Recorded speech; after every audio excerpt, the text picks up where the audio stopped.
Bueno, aguardamos un segundo mientras se van terminando de conectar y seguimos y bueno, y vamos a charlar un poquito acerca del programa del protocolo de ergonomía y después sobre las cuestiones puntuales del trabajo práctico, que bueno, a partir de eso quiero que ustedes me comenten cuál es la situación laboral de cada uno para poder yo orientarlos desde el punto de vista de ejecución del trabajo y si no están trabajando, bueno, buscarle las alternativas posibles para que lo puedan hacer.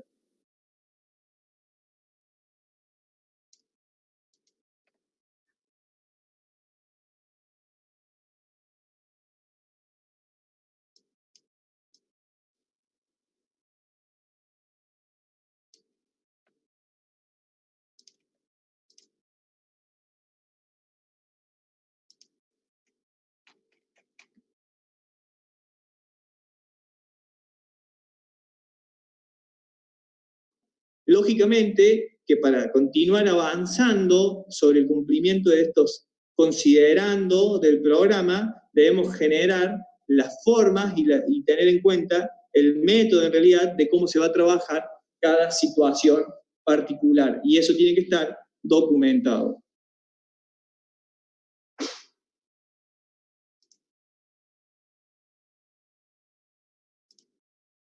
Bueno, ustedes habrán desarrollado este documento, que no es ni más ni menos que el protocolo de ergonomía de la resolución 886. Hay una planilla número 1, donde en su parte principal tiene cuestiones muy ligadas a la empresa, a la organización, solicita que se completen los campos justamente con la razón social, dirección del establecimiento, quit, provincia, SIU, y acá se tiene que ver con los sectores o puestos de trabajo que van a estar sometidos al estudio para la identificación y evaluación inicial, en este caso de los primeros factores de riesgo. Entonces, va a tener en consideración el área, el sector de estudio, el puesto de trabajo, la cantidad de trabajadores que se encuentran en ese sector y puesto, si existe un procedimiento de trabajo escrito o no, si existe capacitación, nos establece cuál es el nombre que definamos, que indiquemos cuál es el nombre de los trabajadores que se encuentran en ese puesto de trabajo, si hay manifestación temprana y si llega a existir, dónde se encuentra ubicado en el segmento corporal ese síntoma. Y ya después, por otro lado, y esto también hay que prestar atención, cómo lo vamos a completar, porque acá nos establece en cada columna, nos deja el campo a completar de los puestos, en realidad, las tareas de un trabajo. Y acá nosotros tenemos que empezar a desglosar y conocer, por eso que es muy importante saber cómo se hacen los trabajos y en esa entrevista tomar nota y preguntar, por sobre todo, cómo se hace un trabajo, cuáles son las principales tareas que realiza esa persona en el puesto para poder detallarla y que nos sea más fácil poder identificar los factores de riesgos que están en la columna esta, que ya tienen que ver con factores de riesgos muy específicos y que cada uno va a tener su concepto particular. Entonces, yo les voy a mostrar aquí un ejemplo de cómo se debe completar la parte de tareas, para que no se cometan errores. Después ustedes tal vez me comentarán a mí si lo han hecho y si han tenido alguna dificultad.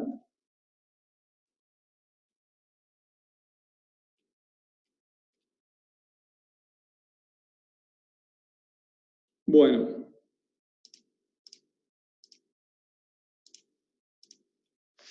Esto es un ejemplo de que muchas veces se cometen errores a la hora de completar las columnas por tarea. Este es un puesto de trabajo donde de alguna manera se empezaron a conocer cuáles son las tareas que tienen, que se realizan, y se completaron y se ubicaron todas en la primera columna, en el primer campo, en realidad la tarea 1, todas las tareas que tiene y realizaba esa persona en un puesto de trabajo. Y esto es una forma errónea, porque si lo completamos así, de esta manera, lo más probable es que identifiquemos los factores de riesgo ergonómico que se encuentran en todas estas tareas, pero después a la hora de evaluarla, tarea por tarea, se nos va a dificultar poder hacer una primera evaluación de forma específica y detallada. Entonces, ¿qué quiero decir con esto? Que si tenemos tareas, por ejemplo, fíjense acá que dice limpiar vidrios, limpiar y baldear el establecimiento y el sector de muestras, cambiar sábanas y lavar sillones, lavar y tender sábanas, estas que son tareas particulares deberían ocupar su ubicación en un campo, columna, específico y pura y exclusivamente para la tarea en particular. Fíjense que en este caso se van a ir desglosando las tareas y los factores de riesgo que antes estaban identificados de forma general, ya ahora están por tarea, y si yo lo tuviese que identificar y evaluar inicialmente por tarea, es mucho más sencillo y más fácil de poder hacerlo. Entonces, acá, de una primera tarea que contemplaba a todas, se desglosó y ya es mucho más fácil poder identificar las tareas y hacer esa evaluación. O sea, de una pasamos a tener prácticamente 12 tareas para poder empezar a identificar estos factores de riesgo. ¿Bien?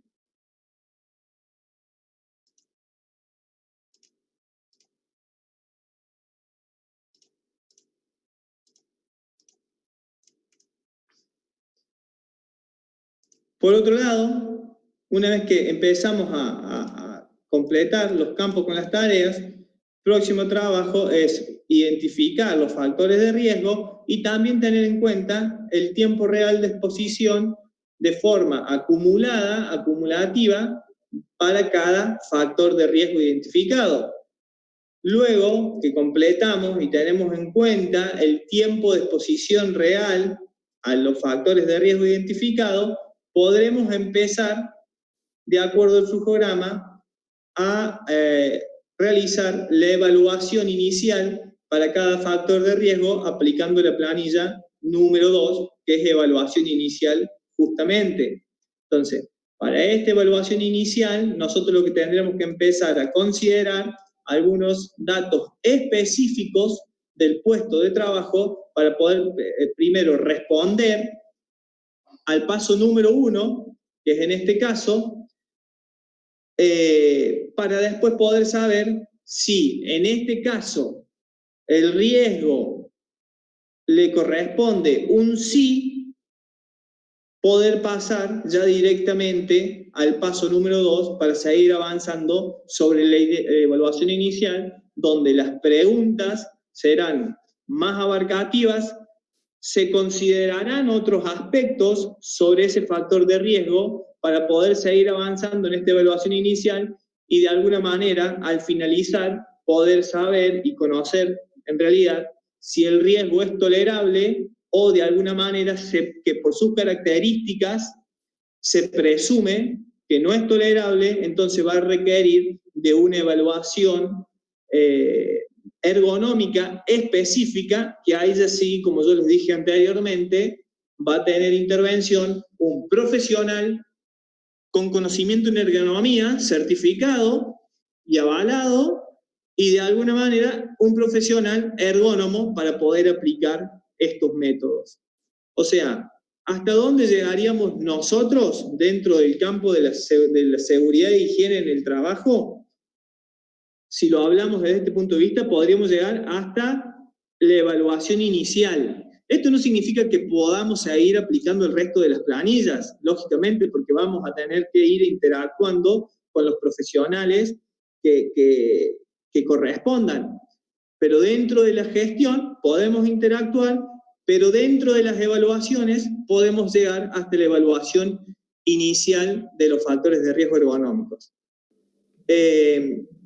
Hoy por hoy hay diplomaturas que permiten que, lógicamente, realizándolas, aprobándolas, nos permiten de alguna manera poder acreditarnos como profesionales con conocimientos en ergonomía, en tanto y en cuanto se cumplan determinados requisitos para quienes nos vayan a acreditar como profesional con conocimientos en ergonomía, ¿no? Entonces nosotros, profe, podemos determinar si el riesgo es tolerable o no, y para aplicación de métodos necesitamos avanzar en el tema de estudio en cuanto a ergonomía. Así es, así es.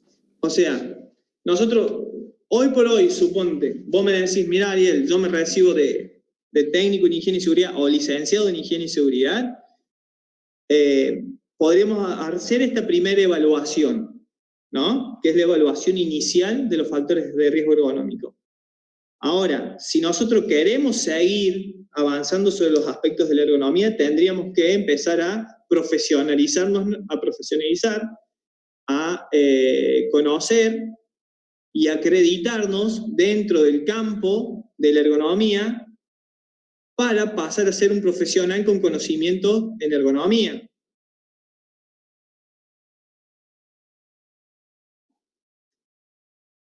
¿Se entiende? Sí, ahí sí. Entonces, una vez que nosotros cursemos diplomados o los estudios académicos que se encuentren a disposición y luego nos acrediten como profesional con conocimiento en ergonomía, podríamos aplicar los métodos correspondientes para continuar con las evaluaciones estas. Por lo menos así está establecido en la resolución 886 y también investigando un poquito acerca de esto, las distintas páginas, fundaciones y asociaciones de ergonomía, por lo menos acá en Argentina, realizan las acreditaciones de profesional con conocimiento en ergonomía justamente para poder tener aplicación, un campo de aplicación en este aspecto de los métodos de estudios.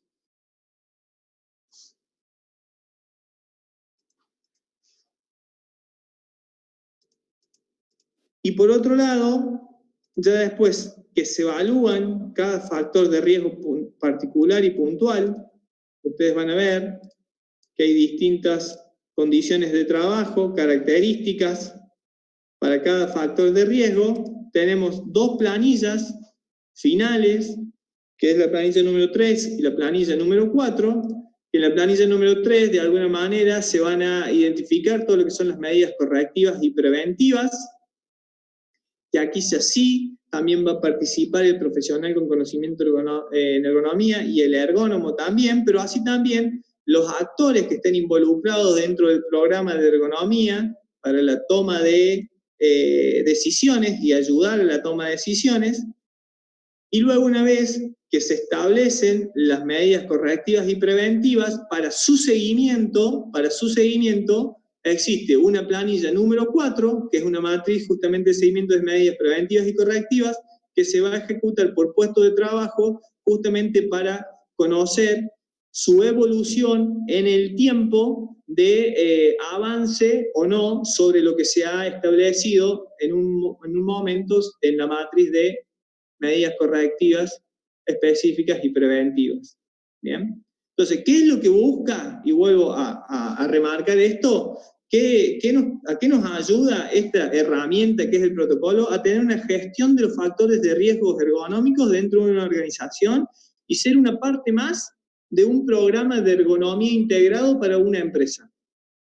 Entonces, como ustedes verán, es extenso, es amplio y esta, considero yo, y es una apreciación, en mi poco tiempo de carrera, que es una herramienta muy importante para todos los profesionales de higiene y seguridad que nos ayudan en una primera instancia a conocer cuál es la situación inicial de una organización frente a los factores o a los peligros ergonómicos, y en base a eso nos ayuda a tomar acciones para la gestión y el conocimiento también en base a ir buscando esto de la mejora continua, de mejorar las condiciones de los ambientes de trabajo, y lógicamente que a partir de esto hay muchos beneficios que vienen atrás de esto. Mejoras en tiempos de producción, mejoras de calidad de trabajo, se evita el ausentismo laboral si llegara a existir. O sea, hay un sinfín de beneficios que trae aparejado todas las mejoras que se pueden ir realizando en los puestos o sectores de trabajo para dentro de la organización. Viéndolo desde el punto de seguridad, a nosotros nos va a ayudar mucho a mejorar el cuidado de la salud de las personas. Y es una herramienta que vuelvo a remarcar, creo que es esencial para empezar a tener una primera evaluación de los factores de riesgo ergonómicos y una situación de esa organización frente a estos casos. Así que bueno, en una primera instancia de esto, explicarle cómo de alguna manera funciona esta planilla, a mi juicio y a mi criterio, dentro de un programa de ergonomía integrado, y de alguna manera a partir de esto empezar a trabajar algunas cuestiones prácticas. Yo también lo que les voy a empezar a compartir, una vez que charlemos y demás, es un documento donde a ustedes los va a ayudar a tomar criterios para considerar si existe o no un factor de riesgo dentro de esta evaluación inicial que se va a estar realizando. Entonces, a partir de estos criterios que yo les voy a estar compartiendo después materiales, ustedes van a empezar a desarrollar el trabajo práctico que ahora vamos a charlar un poco de eso. ¿Alguna duda? ¿Algo que quieren que hagamos? No, profe. No, profe. Bueno, yo les había subido este trabajo práctico que estoy compartiendo ahora. ¿Pudieron desarrollar el primer punto? Creo que son cuestiones que estuvimos viendo ahora, que las tratamos, pero saber si lo pudieron desarrollar y después charlar sobre el punto 2. No, profe, lo descargué, pero ni me puse. Yo todavía no lo hice, profe, ese. Tampoco lo hice. No lo desarrollé, pero estuve leyendo y entendí bastante bien cada punto y sé dónde encontrarlo. Bueno. Profe, una consulta, disculpe, porque me anda mal internet y se me cortó. Ahora para el 4 hay que entregar el punto 1 solamente o el 2 también. No, el punto número 1, que era, creo que teóricamente creo que lo tenían que hacer para hoy, pero a ver, no puedo acceder a Evelia, déjame ver un segundo. Sí, el 1 decía para el 31. Para el 31, bien. Para hoy, pero al margen de si pudieron hacerlo o no, por cuestiones de tiempo, lo pueden desarrollar y mientras lo vayan teniendo, lo van cargando, digamos. De todas maneras, vuelvo a reiterar esto, no van a haber cosas de que no hablamos hoy y que hay muchas cuestiones que no van a salir de la resolución 295 y de la 886. Está todo vinculado a las resoluciones estas. Si quieren, para ya dejar definido, este trabajo, el punto número 1, lo podemos estar cargando el día jueves, si les parece, para que ustedes tengan tiempo y lo puedan manejar con otros trabajos que tengan que hacer en otras materias. No sé cómo están en ese aspecto tampoco.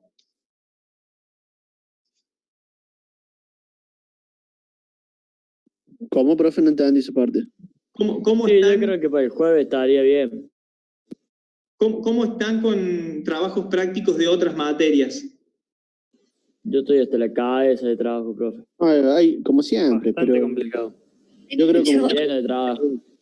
Bueno, entonces, para que también descomprimir un poco la cantidad de trabajos que le estamos dando los profes, lo podemos hacer que lo suban el miércoles, pero, perdón, el viernes.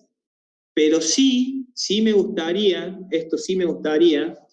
que estamos lunes, para el miércoles, hagamos una reunión y ya después definimos el horario, para ver qué tipo de trabajo ustedes pueden elegir, ya sea en su ámbito laboral, y los que no estén trabajando actualmente, elijan un trabajo, puede ser de su casa, de ama de casa, puede ser el trabajo de algún familiar, algo donde ustedes puedan recabar datos justamente del trabajo que se va a abordar. ¿Y qué busco también? Que empiecen a tener una interacción, interactuar, entrevistar a las personas que hacen ese trabajo, justamente porque eso también se trata de esto. Obtener información a partir de la interacción entre personas, que es lo que realmente después en lo real, en lo profesional, se hace muy frecuentemente. El conversar, el consultar, el preguntar, el investigar. Entonces, también una premisa de este trabajo es eso, que cada uno de nosotros empiece a desenvolverse como futuro profesional. ¿Todos trabajan?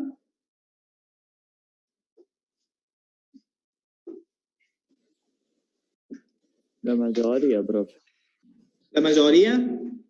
Bueno, ¿estarían en condiciones de seleccionar un trabajo? Yo sí, profe. Bueno, ¿el resto? Yo no tengo tarea específica, pero busco una que haya visto. Bueno, pero ahí recuerda de que si recuerda esto, de buscar algo que vos puedas entrevistar y buscar estos datos. Sí, puedo buscar soldador que suelan todos los días, pero no suelan Bueno. siempre lo mismo. Bueno, ese es un trabajo muy puntual, y vas a tener que direccionar el contenido y la información para poder después ver cómo tratas los factores de riesgo ergonómico por tarea.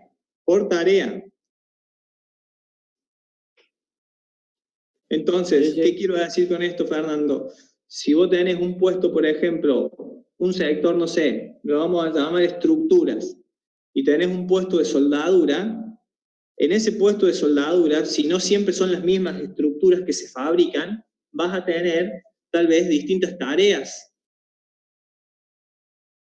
Entonces, sobre eso, focalizar qué tipo de tareas podés seleccionar o identificar para tratar los factores de riesgos que tal vez pueden ser diferentes. Digo esto por la repetición y la exposición de un trabajo, de una tarea puntual.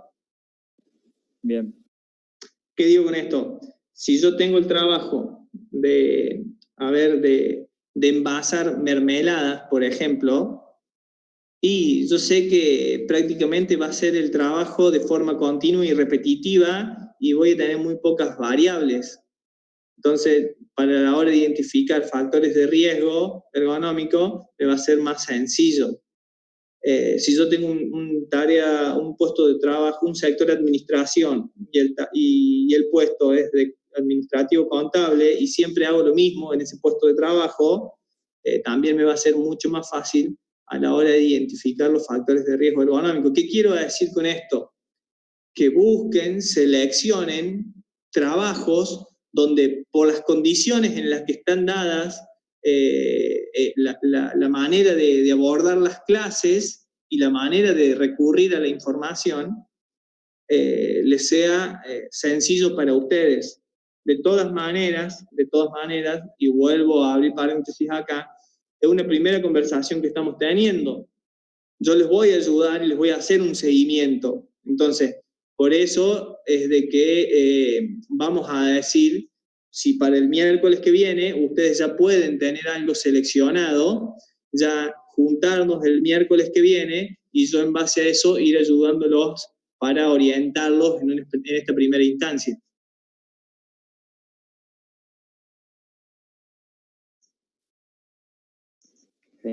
Genial. ¿Estamos de acuerdo si yo les pongo el plazo para el miércoles tener un trabajo ya y sus tareas predeterminadas? Sí, profe. Sí, profe. Sí, creo que no hay problema. Bueno. Entonces, si les parece, podemos hacer una reunión el miércoles a las 7 de la tarde. No sé si tienen clase con Erika. Ni idea. No recuerdo. No sé a ahora. qué hora son las clases de creo que no puede entrar ninguna. Si les parece, yo pongo fecha para el miércoles a las 7 de la tarde. Dale. Si todo...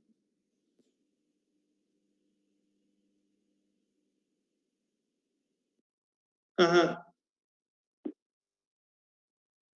Bueno, y la idea cuál es también, que si todos tenemos trabajos y tareas, también lo compartamos entre nosotros, porque también esto se trata de que cada uno, más al margen de que va a empezar a abordar un trabajo puntual, también empezar a conocer tal vez otros trabajos y otras tareas a partir de esto, de la interacción entre todos.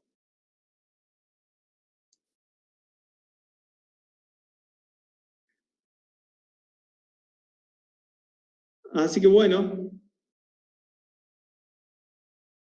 Perfecto, Pablo. De 10. Bueno, entonces, el miércoles a las 7 de la tarde hacemos la primera reunión donde ustedes tengan ya definido qué trabajos y tareas van a empezar a abordar. Y ya después, en base a eso, empezamos a poner próximas fechas para ver cuándo va a ser la entrega final. Bueno, profe. Perfecto, entonces. Por último, ya nos quedan 8 minutos. ¿Cómo anduvieron con el tema de las observaciones que yo le hice en los trabajos? Ya varios de ustedes me lo fueron cargando, me lo fueron enviando. Los voy a empezar a ver ya a partir de esta semana y les voy a terminar de hacer las observaciones o directamente van a ver ya en actividades el entregado definitivo. ¿Las pudieron resolver bien? ¿Tuvieron algún inconveniente? Ay, me hiciste una observación, pero me pusiste como probado. No Está sé bien. si te tengo que mandar de vuelta o qué. No, sí, era porque era una cuestión sencilla lo tuyo. Si querés, Era una foto lo que tenía que poner. sí, devolveme esa observación. Dale. Perfecto. ¿El resto anduvo bien? Yo todavía no lo corregí, pero ahora me pongo a corregirlo. Bueno, está bien. Cuando ustedes puedan, lo vamos viendo. Yo todavía no lo corregí, profe, pero tenía una duda. Usted me hizo una observación acerca de los pictogramas. Sí. Y yo la duda que tenía es si, por ejemplo, tenemos un lugar donde estén unificados todos los pictogramas. No. Por ejemplo, necesitamos un pictograma y sabemos que en tal lugar podemos buscarlo y están por norma. No sé. Está bien. Sí, ya entiendo lo que vos me estás preguntando. No, la verdad que mira, la resolución te habla de que hay pictogramas que deben estar en el vehículo y que en base a eso se pueda cumplir ubicándolo en la parte que corresponda en el vehículo. Entonces, vos ahí tendrás pictogramas de uso del cinturón, de prohibido transportar personas, de prohibido ubicarse debajo de la carga, de la presión de inflado. Entonces, No, sí tenemos que cumplir con el pictograma reglamentario, ¿no? Eso sí es cierto. No podemos inventar pictogramas, sino que tenemos que buscar pictogramas que de alguna manera estén reglamentados y que sean válidos. ¿Y de dónde? ¿Cuál es la fuente para encontrar esos pictogramas? Ahí podemos trabajar, hay una fuente que yo si quieren se los comparto por internet, donde tenemos esos pictogramas reglamentarios para que ustedes lo tengan y lo puedan consultar. ¿Y en cuanto a cartelería es lo mismo? Y señalización y cartelería son la señalización y cartelería de seguridad que ustedes vienen viendo. Ese fue un punto que creo que varios lo trabajaron de distinta manera.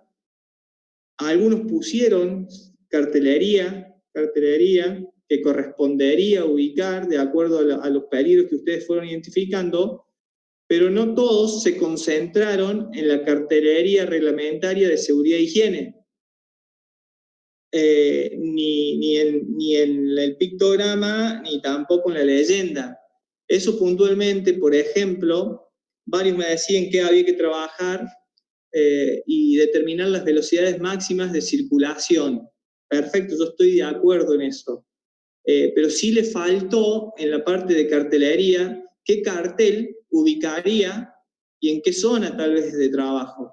A lo mejor se ubica un cartel de velocidad máxima, un ejemplo de 5 kilómetros en una intersección, bueno, ese cartel, ¿qué dimensiones debería tener y cuál es la imagen representativa de ese cartel?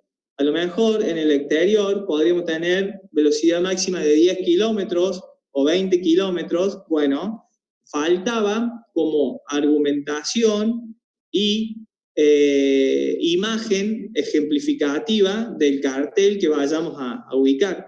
Por ejemplo, prohibido transportar personas en las uñas del autoelevador.